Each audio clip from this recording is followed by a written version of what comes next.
اعوذ باللہ من الشیطان الرجیم بسم اللہ الرحمن الرحیم۔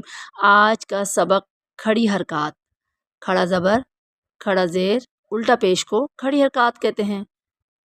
کھڑا زبر، کھڑی زیر اور الٹا پیش کو کھڑی حرکات کہتے ہیں۔ کھڑی حرکات حروف مدہ کے قائم مقام ہیں، یعنی کہ جتنا حروف مدہ کو کھینچتے ہیں اتنا ہی کھڑی حرکات کو بھی کھینچتے ہیں، یعنی ایک الف کی مقدار کھینچ کر پڑھتے ہیں۔ جیسے حرکات کو تو بغیر کھینچے پڑھتے ہیں، لیکن کھڑی حرکات کو ایک الف کی مقدار کھینچ کے پڑھتے ہیں۔ ایک الف کیا ہے؟ ایک الف کی مقدار کا اندازہ اس بات سے لگایا جا سکتا ہے کہ بند انگلی کو نارمل حالت میں کھولنے میں جتنی دیر لگتی ہے یہ ایک الف کی مقدار کا اندازہ ہے، اور یہ کم از کم 2 حرکات کے برابر ایک الف ہوتا ہے۔ تو انشاءاللہ الکریم سبق کی طرف آتے ہیں اور اس کی مقدار کا بھی اندازہ کریں گے۔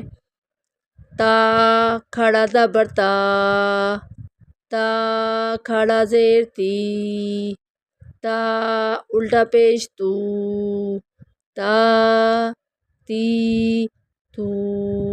تا کو باریک پڑھیں گے۔ تو کھڑا زبر تو،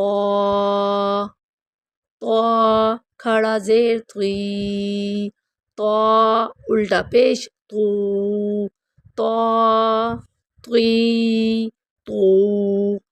تا کو باریک، جبکہ یہ تو ہے تو حروف مصعلیہ میں سے اس کو پور پڑھیں گے۔ آگے ورڈ ہے زا، زا کھڑا زبر زا، زا کھڑا زیر زی، زا الٹا پیش زو، زا زی زو، زا وسل ساؤنڈ اس میں سیٹی نکلے گی، زا زی زو۔ نیکسٹ ہمارا ورڈ ہے زال، زال کو بغیر سیٹی کے پڑھتے ہیں اور نرمی والا حرف ہے جس میں سیٹی نہیں آتی۔